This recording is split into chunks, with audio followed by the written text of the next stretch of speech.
Hello everybody and welcome to the joint webinar for Antares and Nintex.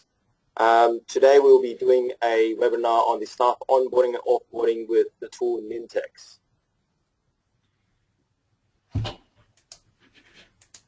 So today there will be me from Antares Solutions. My name is William Chu. I'm a client engagement manager, and Dan Stoll, he'll be presenting the tool from Nintex. He's a technical evangelist from Nintex.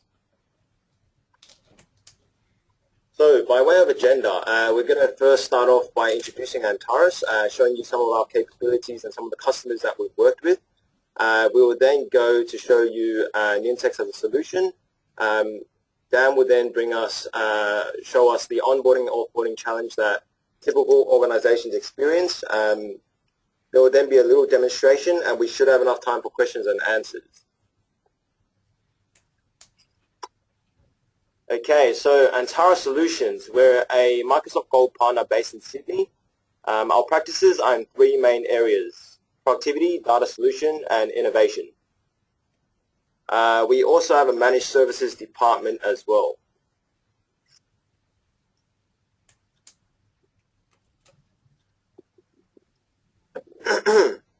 Some of the projects that we specialize in include corporate intranets, business process improvement and automation, social business tools, information management solutions, custom developed solutions, public website design, cloud hosting, and managed services. And here are some of the customers that we've been working with.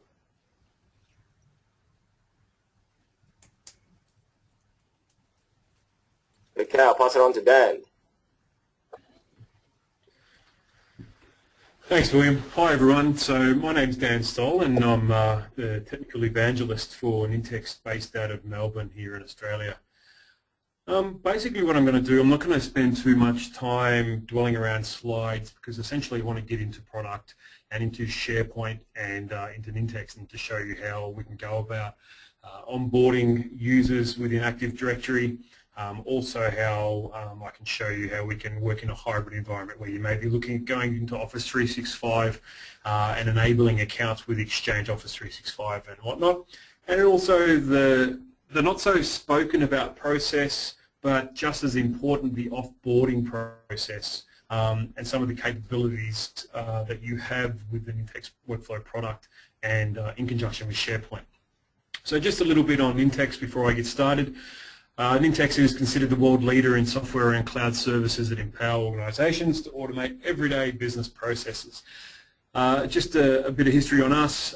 Born in Australia, back in Melbourne, back around 10 years ago. We're now headquartered out at Seattle in the States, with offices in London, Malaysia, and obviously here in Melbourne. We're a partner-led business globally, with just over 1,100 partners. We service 90 different countries, supporting 22 different languages, with over 8 million licenses, users within our licensed customers. So essentially where the Nintex sweet spot is around the little workflows, and not so much the bigger workflows, although you can do the big workflows. Where we see our tool being utilized the most is around the unaddressed productivity challenges. So things along the lines of user offboarding and onboarding, where it's normally been in the hands of IT people to make sure that happens, and then all of a sudden the new staff member starts and that help desk item hasn't been addressed, and they start and there's no user account. It then becomes a drama for that user to then get on and get onboarded through the HR process to read the documents they need to read and all those kinds of things. So it's around those 5-minute jobs that you do 20, 30, 40 times a day or a week, and multiple hundred times a year, and being able to automate those things to make your life easier, and also to put the power into the business user's hands. So you don't need to be an IT whiz to use our products. Essentially, utilizing SharePoint, people within the business can be empowered with our products to create their own processes and automate their own processes without having to backlog up developers and IT staff to get things done.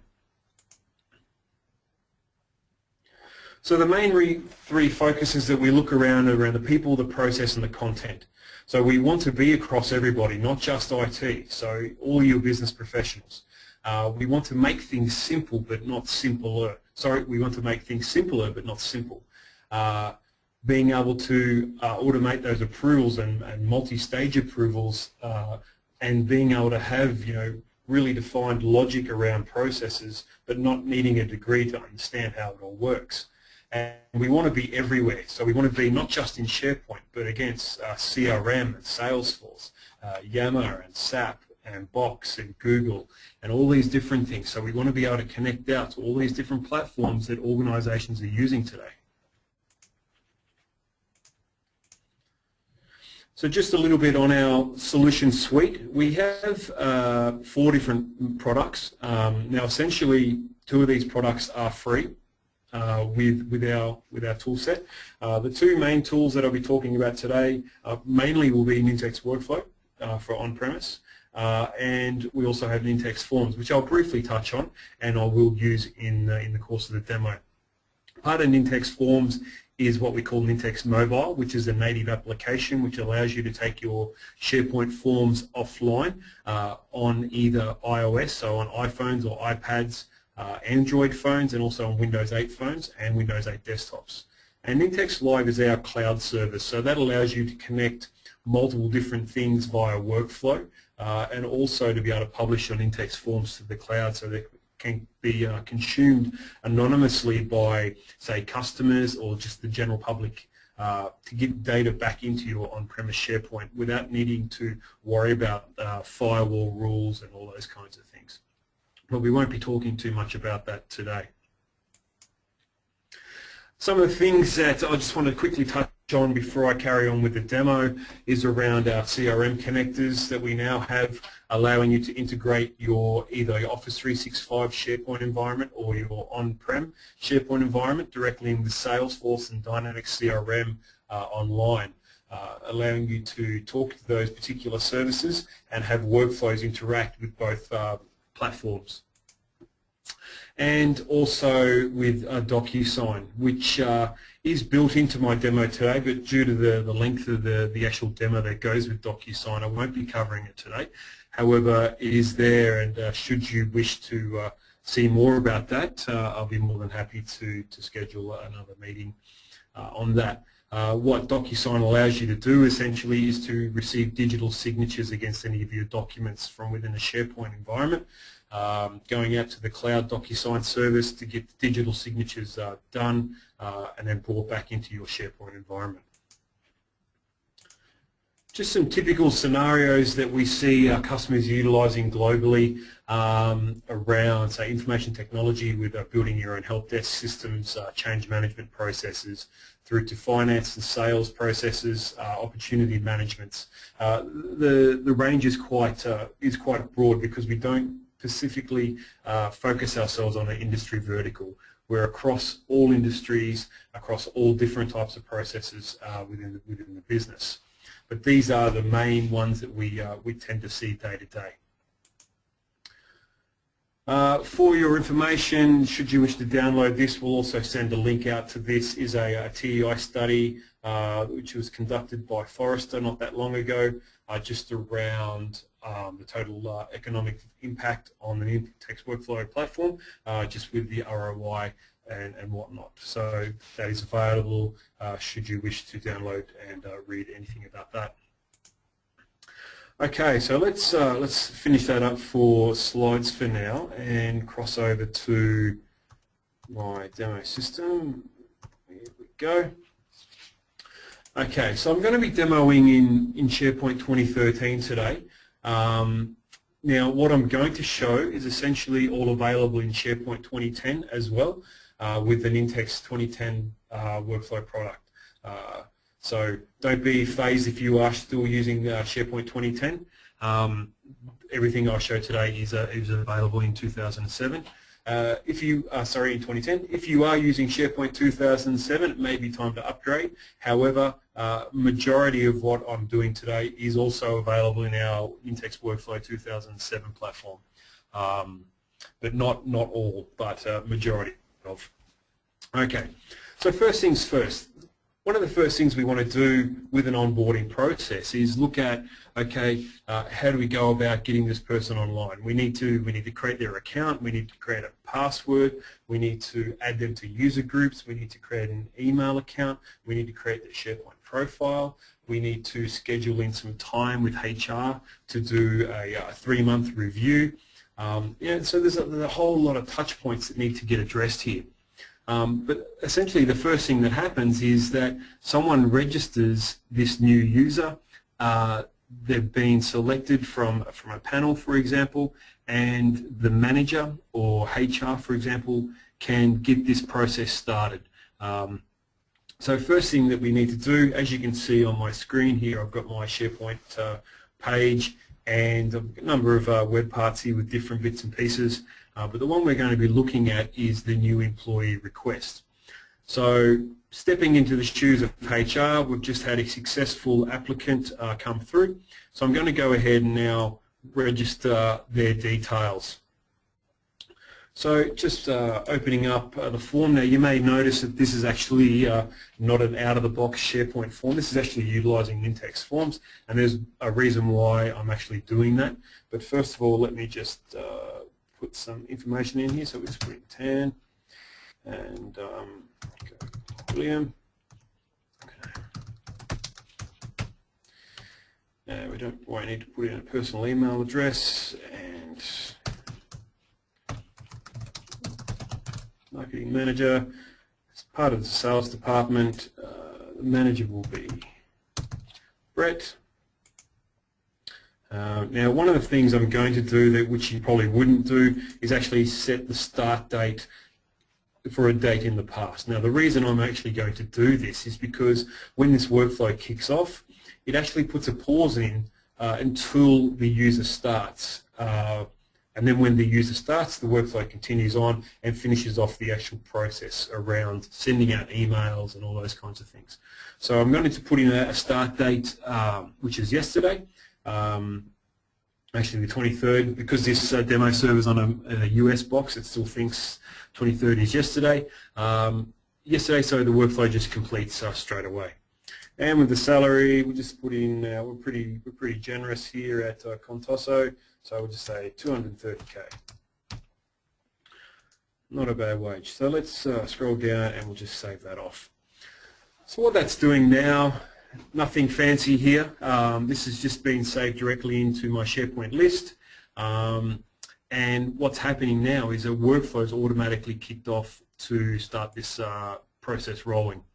Now, this particular workflow would have been something that was either created by HR themselves or it could have been done by IT. And once it's been done once, it obviously doesn't need to be done again. So to go and look at the status of this particular workflow, I can go down and have a look at the workflow status. And I can see that the workflow's started, and I can open this up and have a graphical look at the actual workflow. So looking down here, I can see that the workflow has gone off and the Get Manager approval is off, and it's sitting with Brett Campbell to approve this. So what I can do is I'm just going to open up another desktop here where I'm signed in as Brett Campbell, and I can see an email has been sent here, workflow notification, new hire. That's for Eileen, that's not the right one. Let's wait for the email to come through. It should come through pretty soon. Just while we're waiting for that email to come through. Just give that a quick refresh. Yep, no, that's where it's sitting. Oh, there we go, there's my email.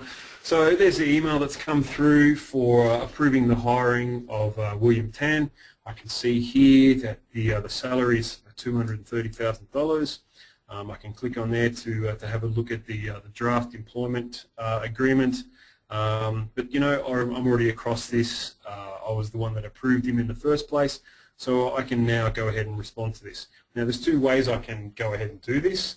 I can simply click on this link, which will open up a web page from SharePoint where I can approve or reject, or I can use what we call lazy approval and just reply to this and type in approved and send that back.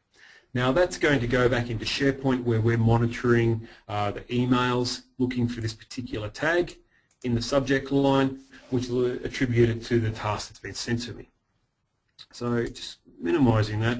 Now that normally takes 1 or 2 minutes to be picked up by the email server and sent back into SharePoint, and then obviously then picked up by Nintex and whatnot. So I'll just refresh. No, it hasn't come through yet. That's all good. It'll actually send me a notification. So one of the things this is going to do, so what I can actually see here in this visual history is that I can see that on approval it's going to change this to employment agreement. It's going to send it over to this particular channel here in the workflow, and it's going to ask if there's a DocuSign account. Now I've got the DocuSign turned off for this particular demo, so it's going to go, no, there's no DocuSign account, and it's going to go through here and it's going to go, yes, there is no DocuSign account, so it is missing. It's going to send me a notification to let me know that that's the case, and then it's going to send it over to the IT request for processing. So I can just go back home now, and we can wait for that to come through. Going back onto here. Now, while we're waiting for that notification to come through, we can see here that the status has been updated, so the request has been sent to IT. Here's my notification that I was just talking about. So I can just see here that it's automatically alerted me by a link. So within Nintex workflow, you have the ability to say send an email or send a link message, depending on, if I'm obviously not signed into Link, it's going to send me an email. If I'm signed into Link, it'll send me a link message. But you have the flexibility to be able to choose how that notification is sent. So here it is. It's telling me that I have a non-fatal problem that I've encountered. That there's no DocuSign configured, and that's what I was expecting. So I can close that, and as far as that particular workflow is concerned, that's just been run.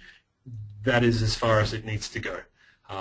What that's done now is actually logged a job over into the IT site collection for further processing. So looking at that, I can go up into the top into my ribbon here where I can open up the IT site collection. And I can see we've got another list here under new users. Opening this up, here's a new entry that's been automatically created by that particular workflow to kick off the next lot of processing. So opening this up, I can look at the workflow history, and we can see that a workflow has already been kicked off to create this particular user. So opening up this workflow, looking at the state of this workflow, it's already come down here, and by the color codes I can see it's gone off, it's generated a unique username, it's created the AD account. Was there any errors? No. So it's automatically doing the error handling. Detected that I was in the sales department via the metadata and automatically added me to the relevant user group. And then over in here it's provisioned my account with an exchange. And we're still moving on. So if this is automatically happening, this is running live. This is not pre-baked. So moving across, going off, and it's created my user account in SharePoint. So what it's done now, it's actually set a pause. It's letting everything catch up. Because as you probably are aware, when you do create an account in Active Directory, it may need to synchronize to multiple other servers. You just provision something in Exchange as well, which means you've got more updates to your AD servers.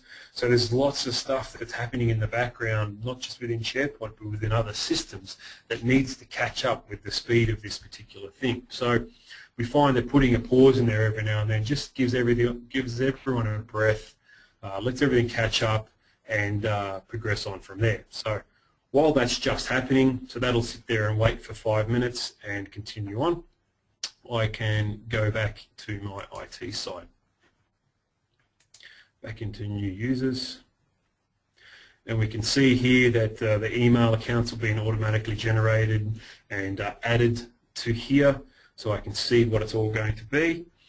And once that's all been requested out, there'll be a password sent. So opening up Brett's, it hasn't gone through yet. but there will be a notification sent to Brett once that 5-minute pause has gone through to tell Brett that here is your new staff member's account, here is their temporary password, this is all the information that you need to know to be able to pass on to your new staff member when they start.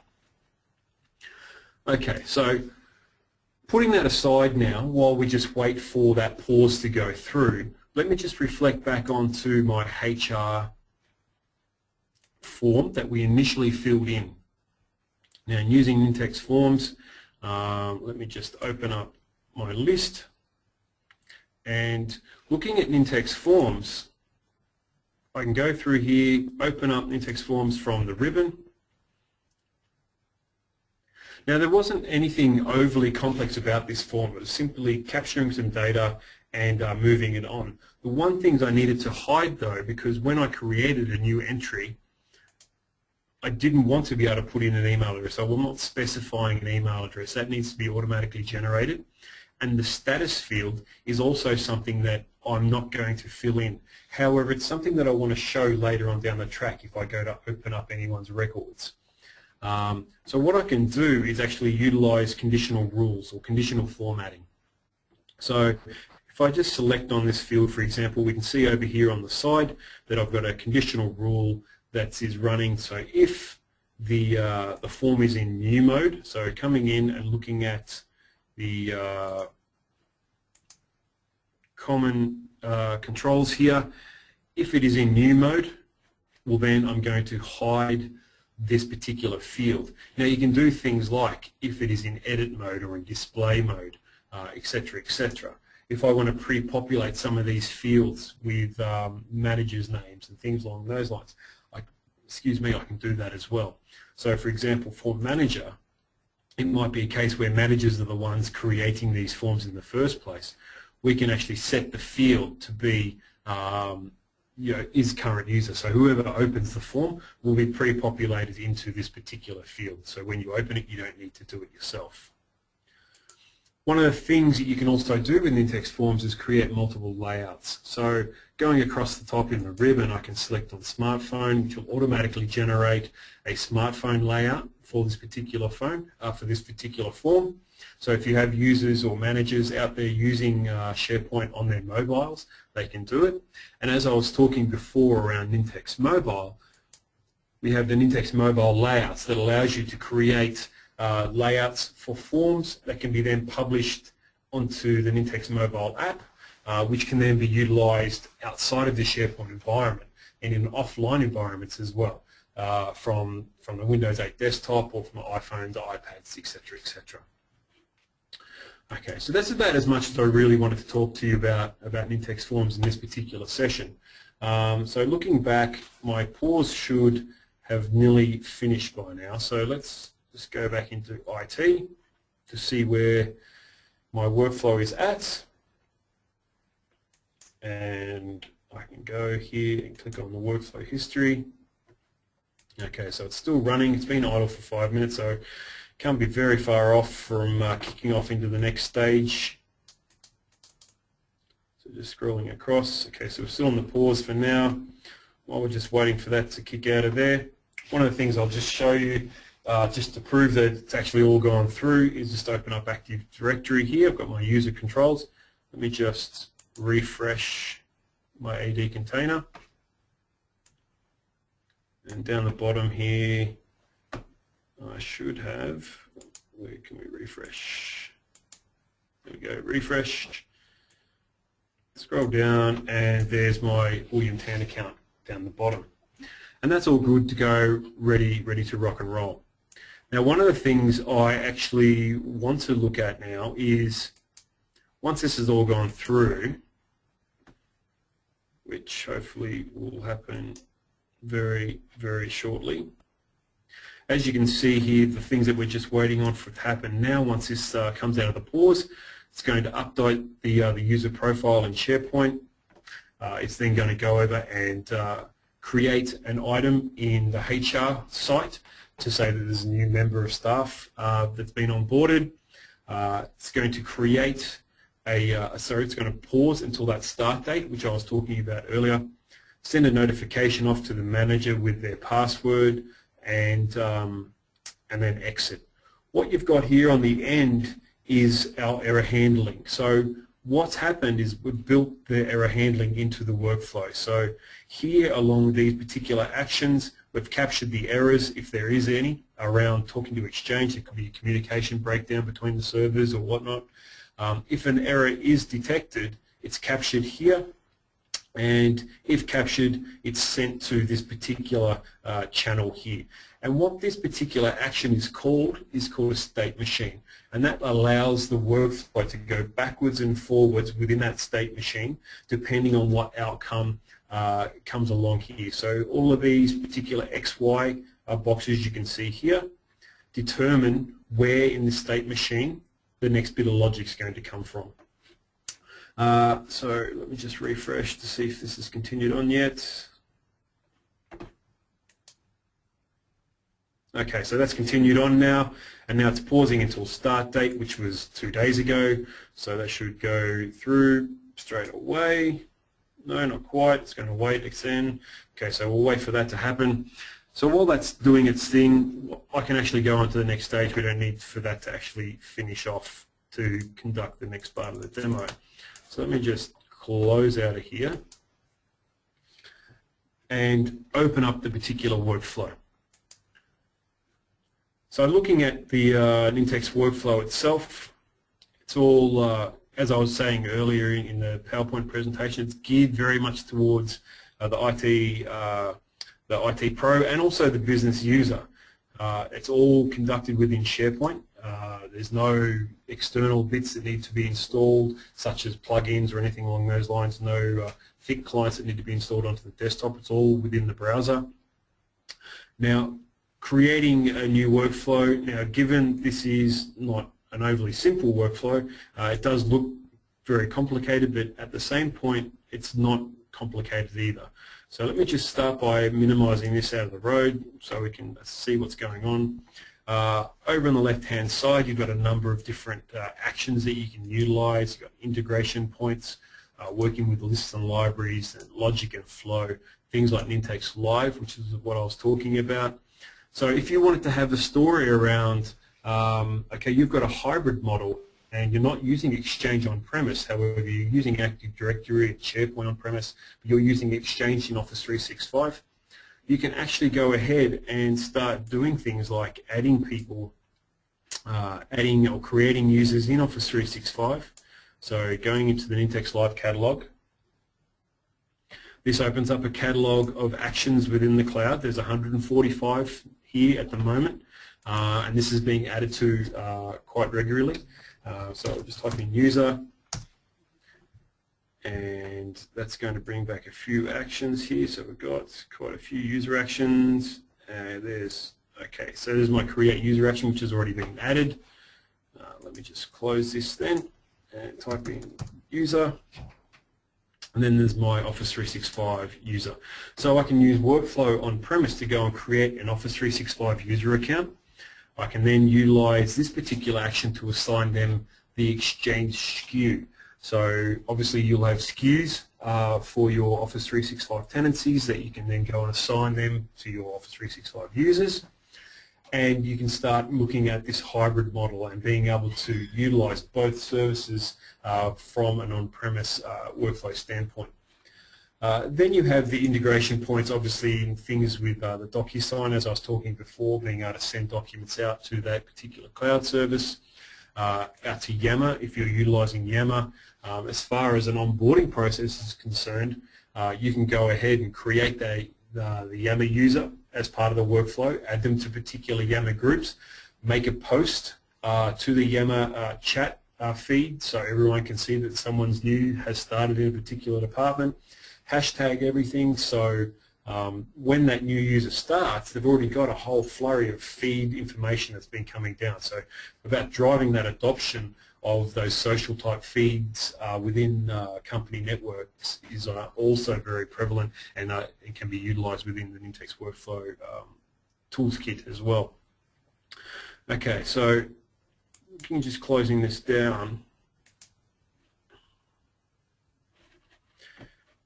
one of the things that the title of the particular workflow or this particular demonstration was about is the offboarding process. Now, the offboarding process is one of the things that people don't really demo. I don't know if it's a taboo subject, but it's a very real thing, and in some cases offboarding needs to happen instantaneously. It might not be an amicable departure of stuff. It might be quite there might need to be a certain level of urgency. Now, when you're dealing with quite large organisations and IT hold the key to all the power around access to different systems, if you need to offboard somebody from the network in a rapid thing, it can be quite problematic to get your either help desk request or going to visit the IT department to action something quite rapidly. And then obviously you have silos within IT there where one user might hold, or one administrator per se might have all the power to a particular system, and they might be on holidays and no one else can then disallow access to that particular system, for example. So being able to do that within a workflow and let it go and do all of these things on behalf of HR without having to involve IT is quite an important thing. Now, one of the things I've got here to show you is relatively simple, but gets the job done. So looking at here, what I've got is, where am I? Let me go back to my HR site. And I've just got another list called Disable Access. Now, what this allows me to do is come into New Item. Now, as you can see, this is a out-of-the-box SharePoint form. So what I'm going to do before I actually go ahead and fill this in and do anything, I'm just going to create a Nintex form to show you how easy it is to go about doing this and how it really fits that business user. So selecting Nintex forms, like that, and it automatically generates that for me. Now, I don't want the title fields, and I don't want the attachments either. All I want to know is to notify manager, yes or no, the reason and the account. From there, I can just go ahead and publish this. Like so. Close, and I can go ahead and create my new one now. Now, I actually have a workflow that's already geared to work, and I've still got a few minutes up my sleeve. So what I'm going to do is create the workflow from scratch. So going into List and across in the ribbon, looking at Workflow Settings, create a new Nintex workflow. This will bring up the default screen with a number of templates that come out of the box with the product around different processes, which you can then leverage to model some of your processes off. However, I'm just going to go with blank. And what I'm going to do is now I'm going to look under Operations, and I need to update the AD account. So actually not Operations, I want to go to Provisioning. And I have decommission user, but I don't want to decommission the user. I actually don't want to delete that user account. So I'm not going to use that because it might be a case of, you know what, I just want to disable the account for now, because if I delete the account and they still have tasks that are assigned to them within SharePoint, then you're going to end up with orphan issues and all kinds of things. So what I'm going to do is I'm just going to update the AD account, open up this particular action to configure it, and I'm going to add in the, oops, wrong button, I'm going to add in the path to where my users live. There. Oops.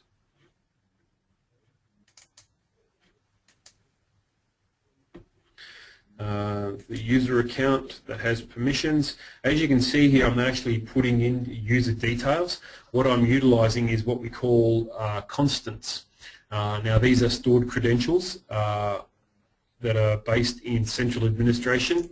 And now, as a SharePoint administrator or a workflow administrator, the IT department may not want me to have permissions to be able to, actually they will not want me to have permissions to be able to update user accounts within Active Directory.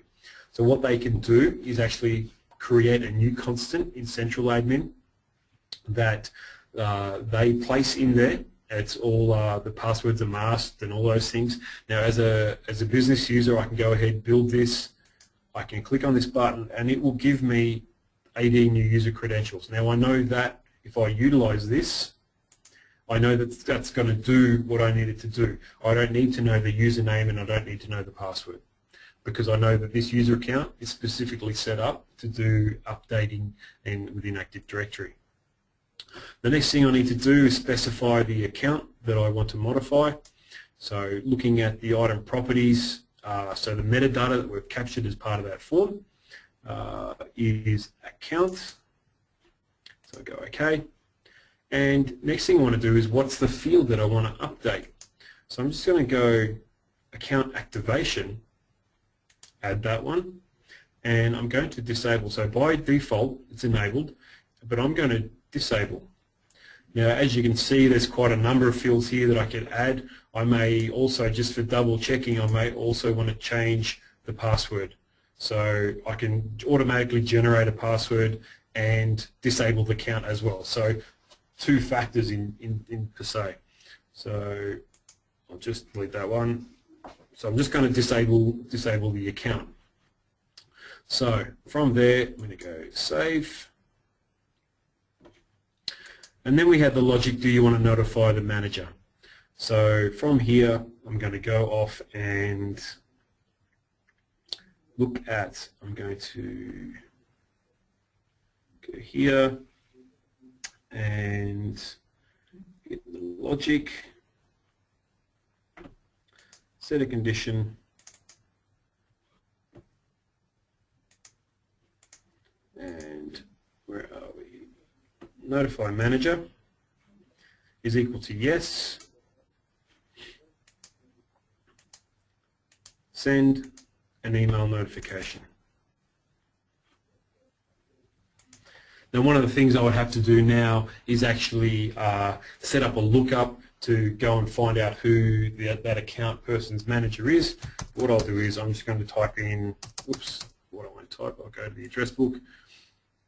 I'll just go and get Brett, because we know it's actually Brett's one, just for sake of time, and deactivated.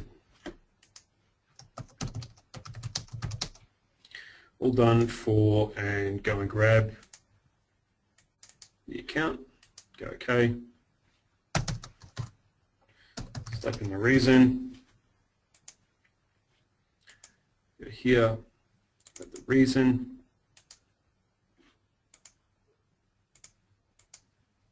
all done, and that's really as difficult as it needs to be. Obviously, if you've got a lot more systems that you might need to tap into, you can go ahead and do that. If it was SQL based, for example, you may wish to push out a stored procedure to SQL to disallow all access to SQL Server, which then could disable access to multiple different systems.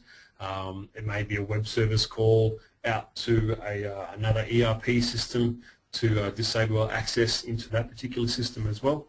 So there's quite a number of different things you could add into this particular flow to go and do once this is being kicked off. The next thing I want to do is look at the workflow settings and change this to start automatically. So go yes, and we'll give this a name, disable access, and publish. Okay, so now this is going to publish the workflow to that particular list, and we're ready to go. So in the last, what's it been, 6 minutes, I've built a process and published it to my site. Oops, wrong button. And I've also got this list, which took me about 5 minutes to build a couple of hours ago. You also saw me build the form to go with this, which took all of 2 minutes. So now I'm ready to actually go off and disable Wilson Tan's account. So from here, I can go William. It's automatically going to pick it up. Because it's a demo, I'm going to notify the manager and save. Now that's going to automatically kick off that other workflow. We can see here that the workflow is now in progress. If I go and open up Active Directory, so let me go and open up Active Directory here and scroll down to the bottom. Should have already gone through, and we can see, I don't know, it's pretty small. You can see the little icon on William's little man there, saying that the account's actually deactivated. So if I go into accounts, scroll down the bottom, we can see that the account's been automatically disabled. So that means that as soon as, if the user's still logged onto the network, they'll lose access to any of the network drives, and things will actually stop shutting down. They'll lose access into the Exchange server, and obviously if the computer locks, well then they won't be able to log back in, and all those kinds of good things. So now going into my other thing here, we can go into here, and there's my email notification. Not very pretty, but done. Obviously you'd want to tidy that up a bit so it actually had the person's name, and there's my reason, because it's a demo, and that's gone out to Brett as per my configuration. So all in all, about 10 minutes, and I've built an offboarding process to disable users within Active Directory. Give me another 10, 20 minutes, and I could have built in some deactivation in there for Yammer, and for, well, this would have automatically done Exchange as well. One of the main things with this is that you can now think about going about, okay, well, what happens to all of their tasks within SharePoint? And this is where you can tap into Nintex Workflows web services and query all of the tasks and reassign them to other people. But that's another. I mean, that would take about 5 to 10 minutes to configure. But for me to go through and explain all that, it might take about half an hour. So if they're the things you're looking at doing, feel free to reach out to Antares, myself, and I'll certainly show you how you can go about doing these things to really empower your business users. If you are in the IT department, you can really, get some major kudos by saving everybody a lot of time by building out these processes and making everything so much simpler and easier, and reducing those bottlenecks that you may have between HR and IT. So on that, I'm going to finish up, and if you have any questions, I still think we've got some time here to finish off, to put out some questions. Feel free to send them through, and I'll answer as many questions as I can now. I'll follow up with some emails directly after this call. Thanks very much.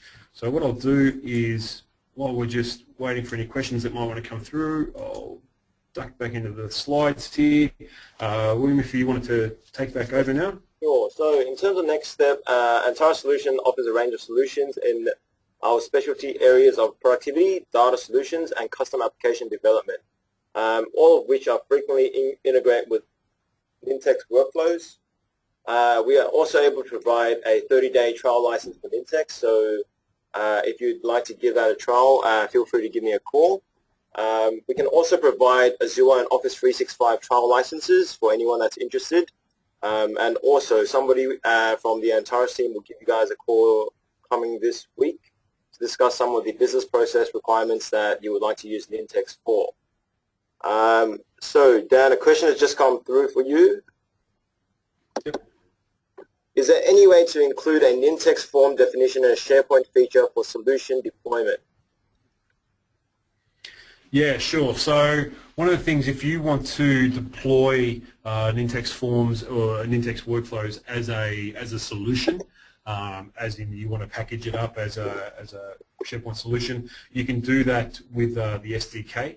As far as the forms are concerned, there isn't an SDK that's been published publicly yet. However, I do have examples and solutions that I can share out on request. How you can deploy Nintex forms out via C# or via web service call. They can be packaged out as well. Nintex forms work very similar to how InfoPath works with SharePoint list where the actual form definition is attached to the content type. So, for example, if you save a SharePoint list as a template and then export it out and import it into another farm where they both have Nintex forms installed, the actual Nintex form itself will travel with that content type on that list template. A little bit different for workflow, but that's how the forms work. But yes, you can package them up and deploy them as solutions if need be. Ooh, so does Nintex form come with SharePoint 2013? So Nintex Forms is available for SharePoint 2010 and for 2013. Obviously, it doesn't come with SharePoint, but we have a version available for both 2010 and 2013. It's not available for SharePoint 2007. We also have Forms and Workflow available in Office 365. Great. So how is the product licensed? Yeah, so both products are licensed per web front end. So if you have it doesn't matter how many users you have. So if you have one web front end server and two app servers, it's a single license for that web front end server. With software assurance, so it's a one-off cost. Sorry, so a one-off cost per web front end. With software assurance, that's an annual cost. You get a one-for-one. So for every web front-end license that you purchase, you get a free development test license.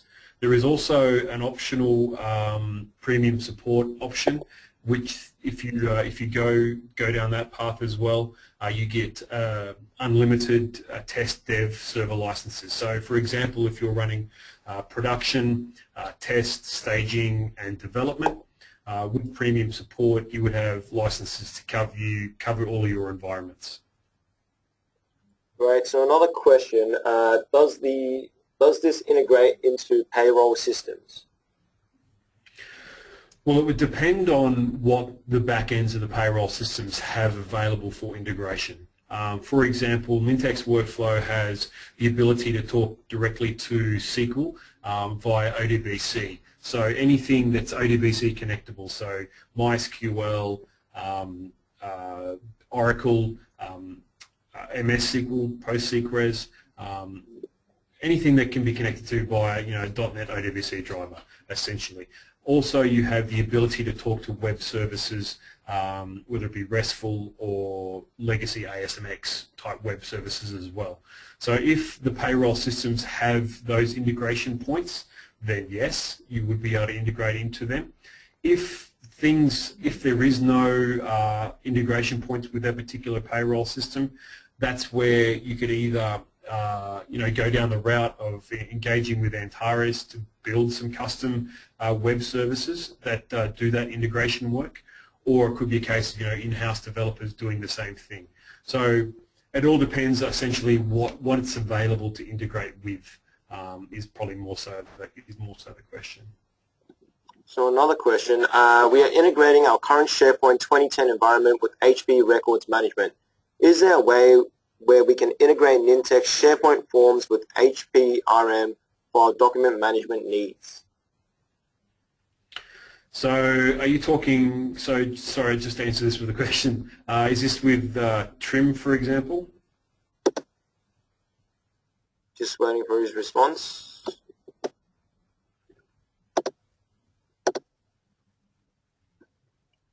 So just while we're waiting on that, so essentially with Nintex Forms, it's a graphical layer onto a SharePoint list. Now that SharePoint list could be either just metadata stored within a content type within SharePoint, or it could be a BCS list as well. Where you want to start integrating, if you want to front end, say, metadata capture for Trim records, for example, you could either go down the path of BCS into Trim, into SharePoint, which then could obviously be then front-ended by Nintex Forms, or you could capture the data within a SharePoint content type and then use Nintex Workflow to push documents into Trim with that relevant metadata that's been captured within SharePoint. So you can, I guess, use SharePoint as a front end to a document management system. Trim from memory does have web services available. However, they might be an additional cost on your trim licensing. I'm not quite sure. But they do have integration web services that you can talk to. And you can also go in via the back end if you're brave enough. But yeah, it would all depend, I guess, on what stuff you want to push into there and how you want to push it in. Yeah, so his answer was actually yes. It's now called HPRM. Previously, it's called HP Trim. Right, gotcha. Okay, yeah. So that's just showing my age. I used to work in Trim 4, which was nasty, and there were integration points back then. And the way I used to do it was I used to use SharePoint as a front end, and I would capture the data within SharePoint and then use Nintex Workflow to push that metadata and document into Trim, as opposed to trying to surface the data from Trim. I believe they've got a number of web parts that allow you to surface Trim data in SharePoint, but that's sort of outside the Nintex scope. Yep. Is there any way we can develop reports from Nintex forms that we deploy? So forms that you deploy, there are, so just sort of at the moment, no, there isn't any reporting on forms that have been deployed. However, you can get that information from the database, and I believe I've got some data on that. So if you want to ping through an email, if you want to see more information on that, be happy to share that through. There is a white space on the roadmap for that kind of reporting to identify, where the forms have been published, what forms have been utilised, which ones aren't being utilised, all those kinds of governance type reporting. That is on the roadmap to be pushed out. I'm not sure of the actual timeframes themselves, but if you want more information about those particular features and functionality, I'm more than happy to dive in a bit deeper with you offline. Great. So another question come through. Does this work if I don't have SharePoint? No. That's pretty much the short answer. So just technically in the back end, how Nintex Workflow is run, or how we utilise SharePoint, is that unlike some of our competitors and other workflow products out there, Nintex Workflow is actually installed into SharePoint. It actually utilises the investment you've already made in SharePoint and utilises the .NET 3.5 Workflow Foundation engine that comes out of the box with SharePoint. What we do is provide a designer and additional functionality and actions, in the hundreds plus on the out-of-the-box SharePoint designer workflow. So to have Nintex Workflow, you have to have SharePoint currently, and it's the same for forms as well. They're not standalone products. Yep. So another question: can Nintex solution be integrated easily with SAP? With SAP, yes. So this is another one of those curly ones. So with SAP, if you have middle tier software that provides web service connections into SAP, whether it be payroll SAP or HR SAP or whichever sort of flavour it might be, yes, we can talk to the SAP web services, whether it be through NetWeaver or whatnot. There are also a number of other, obviously another middle tiers such as Gimel and Inawera, Theobald, who we all partner with to provide that integration layer directly in with SAP to make that easier. Also, if you have SAP, knowledge within your organisation and can build BAPIs within SAP, Nintex Workflow can talk directly to SAP BAPIs, which are essentially endpoints, consumable endpoints, but they all need to be developed and created in-house. They don't come out of the box per se with SAP itself. So we can talk to BAPIs if you've got someone to create them, or there's middle tier web service software that can be provisioned to do that sort of integration layer with SAP. And there's a webinar that was recorded about a month ago I believe, with a company called Gimel, and one of my colleagues over in the United States, where they just talk about SAP and Nintex and SharePoint integration, which I can share off to Michael to send that out to you. Okay, so I think that wraps up all the question and answers for today's session. Thank you everybody for listening in our webinar. We hope you have gained some valuable insight on the power of automating your staff onboarding, offboarding processes with Nintex workflow via Dan's demonstration. Thank you, Dan. Thanks, everybody.